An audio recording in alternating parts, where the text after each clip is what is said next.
প্রথমেই আমি আমার অন্তরের অন্তরস্থল থেকে আমাদের দল বাংলাদেশ জাতীয়তাবাদী দলের যারা নীতি নির্ধারক তাদেরকে ধন্যবাদ জানাতে চাই আমাকে নমিনেশন দেওয়ার জন্য। নমিনেশন পাওয়ার পরে আমার যে আগামী যে ভোট অনুষ্ঠিত হবে, যেটা আমরা আশা করছি 2026 সালের ফেব্রুয়ারি মাসের প্রথমার্ধে, সেটা উপলক্ষে আমাদের কার্যক্রম শুরু করে দিয়েছি। আসলে ভোটের যে চলমান প্রক্রিয়া, যিনি ভোটে দাঁড়ান বা যে দল গণতন্ত্রে বিশ্বাস করে তারা সারা বছরই ভোট করে, আর ভোটের নির্দিষ্ট সময়ে এটার কার্যক্রমটা বিস্তৃতি লাভ করে। তারই অংশ হিসেবে আমরা বিভিন্ন জায়গায় পথসভা করছি এবং জনগণের কাছে কাছে পৌঁছানোর চেষ্টা করছি বিভিন্ন মাধ্যম, যেমন আপনাদের সাথে যে সাক্ষাৎকার দিচ্ছি এটাও একটা মাধ্যম। আমরা আমাদের একেবারে তৃণমূলের সংগঠন, যেটা আমরা গত প্রায় 4-5 বছর ধরে গড়ে তুলেছি, সেই সংগঠনের মাধ্যমে আমাদের ভোটের কার্যক্রম পরিচালনা করছি। আপনারা জানেন যে বিএনপি বাংলাদেশের অন্যতম বৃহৎ দল এবং সবচেয়ে জনপ্রিয় দল, এবং আমাদের একেবারে তৃণমূল পর্যায়ে অর্থাৎ গ্রাম, ওয়ার্ড, ইউনিয়ন, থানা, পৌর, জেলা সর্বত্র আমাদের সংগঠন আছে। সেই সংগঠন অনুযায়ী কাজ করছি। আমাদের অঙ্গ সংগঠন আছে, সেই অঙ্গ সংগঠনরা কাজ করছে। আমরা আশা করি যে ফেব্রুয়ারি মাসে একটা ভালো নির্বাচন হবে, যার জন্য আমরা দীর্ঘ 17 বছর সংগ্রাম করেছি, এবং জনগণ তাদের ইচ্ছা মতো ভোটের অধিকার প্রয়োগ করতে পারে। জনগণ যদি তাদের নিজের ইচ্ছা মতো ভোট প্রয়োগ করতে পারে, ইনশাল্লাহ ধানের শীষের জয় সর্বত্র হবে, এবং জনগণের ম্যান্ডেট নিয়ে আমরা আশা করব বিএনপি রাষ্ট্র পরিচালনার দায়িত্ব পাবে। বিএনপি যদি রাষ্ট্র পরিচালনার দায়িত্ব পায়, তাহলে আগামী দিনে যে আমাদের যে 31 দফা যে কর্মসূচি আছে রাষ্ট্র সংস্কারের, সেগুলোর প্রতিটা স্তরে আমরা কাজ করব। চুয়াডাঙ্গা 2 আসনটা হলো আপনার একটা কৃষি প্রধান জায়গা।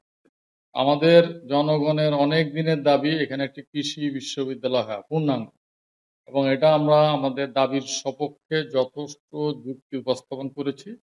কারণ হচ্ছে কৃষি নির্ভর যেসব ধরনের ইনোভেশন, সেটা আমাদের এখান থেকেই হয়। যেমন একসময় আমরা পেয়ারা চাষ করতাম, পরবর্তীকালে আমরা এখন মালটা বা কমলা করি, আর বিদেশ থেকে কমলা মালটা আমদানি করতে হয় না। কেউ কেউ আমরা আঙ্গুর শুরু করেছি, স্ট্রবেরি, ড্রাগন একসময় বিদেশ থেকে আমদানি হইতো, শখ করে মানুষ করতো, এখন ড্রাগন বাংলাদেশের সর্বত্র ছড়িয়ে গেছে।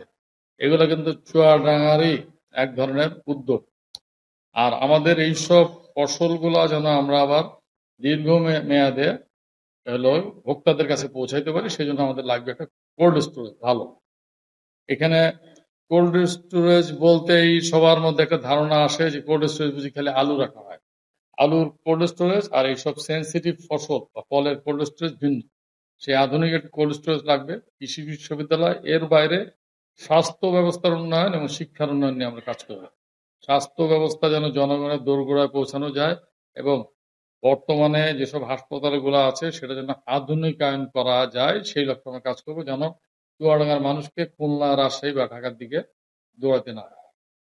দেখেন, আমি ঢাকা বিশ্ববিদ্যালয়ে পড়ার সময় ছাত্র দলের রাজনীতির সাথে জড়িত ছিলাম, যদিও আমার কোনো পদ পদবি ছিল না। পরবর্তীকালে বরকতুল্লাহ বুলু ভাই এবং মহাজন হোসেন আলাল ভাই যে যুব দল সভাপতি এবং সাধারণ সম্পাদক ছিলেন, সেই কমিটির আমি সদস্য ছিলাম, কেন্দ্রীয় কমিটির। পরবর্তীকালে আলাল ভাই সভাপতি এবং সাইফুজ্জামান নীরব এবং সেক্রেটারি হন, সেই কমিটির আমি শিল্প বিষয়ক সম্পাদক ছিলাম।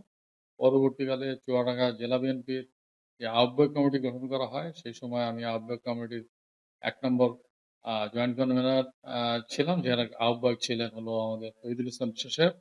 পরবর্তীকালে ওই কমিটি ভেঙে দেওয়ার পরে আমি আহ্বায়কের দায়িত্ব পালন করি চুয়াডাঙ্গা জেলা বিএনপির। এর বাইরে যখন সেন্ট্রাল কমিটি হয়, সেন্ট্রাল কমিটি আমাকে উপকোষাধ্যক্ষের দায়িত্ব দেওয়া হয় বিএনপির কঠিন সময়। সেই সময়ে আমাদের কোষাধ্যক্ষ পদত্যাগ করার কারণে আমাকে অনেকদিন ভারপ্রাপ্ত কোষাধ্যক্ষের দায়িত্ব পালন করতে হয়েছে। পরবর্তীকালে হাসিনা পরবর্তী বাংলাদেশে যে প্রথম জেলা সম্মেলন হয়, সেটা চুয়াডাঙ্গায় হয়। এই সম্মেলনের মাধ্যমে আমি জেলা বিএনপির সভাপতি নির্বাচিত হই। এই রাজনৈতিক চলাটা অনেক দিনের, যদিও এর চেয়ে বর্ণাঢ্য রাজনৈতিক জীবন অনেকেরই আছে, এটাই স্বাভাবিক। এবং সাথে সাথে আমার যেহেতু নিজস্ব ব্যবসা বাণিজ্য এবং বিজিএমই রাজনীতির সাথে আমি জড়িত ছিলাম, তো এর পাশাপাশি দুটো চলছে। রাজনীতিটা আমি নিয়েছি একটা জনগণের সেবা করার প্ল্যাটফর্ম হিসাবে। এটা আমার ব্যক্তিগত কোনো লাভ বা ব্যক্তিগত কোনো সুবিধা নেওয়ার প্রক্রিয়া না। এটা ইতিমধ্যেই আমি পুরা জেলার মানুষের কাছে প্রমাণ করতে পেরেছি।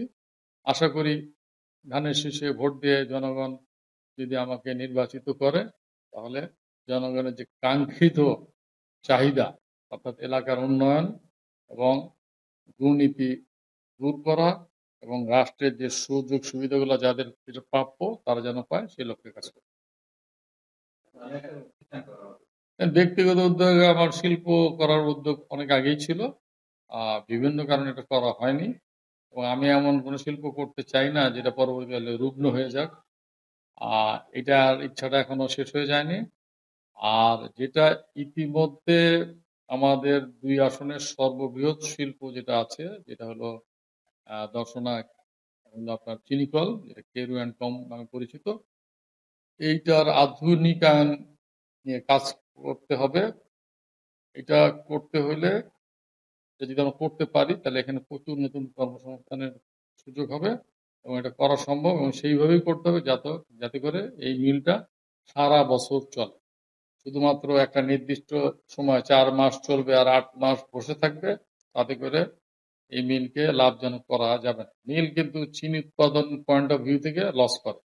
এখানে লিকার বা অন্যান্য জিনিস উৎপাদন করে, সেই অনুযায়ী লাভ করে। তো একটা মিলের প্রধান লক্ষ্য হলো চিনি উৎপাদন করা, অন্যগুলো হলো বাই প্রোডাক্ট। তো চিনি উৎপাদনটা সারা বছর করার একটা মেকানিজম আছে। সেই মেকানিজমে যদি এলাকার জনগণ চায়, আমাদের দল যদি দেশ পরিচালনার দায়িত্ব পায়, ইনশাল্লাহ এটা করবো। তাতে করে অনেক নতুন কর্মসংস্থান তৈরি হবে। দেখেন, সাধারণ জনগণের চাহিদা কিন্তু খুব সীমিত। তারা এলাকার অবকাঠামোগত উন্নয়ন চায় আর একটা দুর্নীতিমুক্ত সমাজ চায়। এবং সবার আগে চায় যেন রাজনীতিবিদরা দুর্নীতির সাথে সম্পৃক্ত না হয়। খুব অল্প চাওয়া, কিন্তু খুব কঠিন এটা বাস্তবায়ন করা। বাট আমরা এটা শুরু করব, কারণ আমাদের যে নেতা শহীদ প্রেসিডেন্ট জিয়াউর রহমান, ওনার যে অন্যতম চারিত্রিক বৈশিষ্ট্য, অন্যতম বিষয় যে হচ্ছে উনি একজন সৎ ব্যক্তি ছিলেন, কঠোর পরিশ্রমী ছিলেন এবং দেশপ্রেমিক ব্যক্তি ছিলেন। তো ওনার চরিত্রের যে কিছুটাও যদি আমরা ধারণ করতে পারি, তাহলে অবশ্যই একটি দুর্নীতিমুক্ত সমাজ গঠন করা সম্ভব। থ্যাংক ইউ, অনেক ধন্যবাদ। ধন্যবাদ।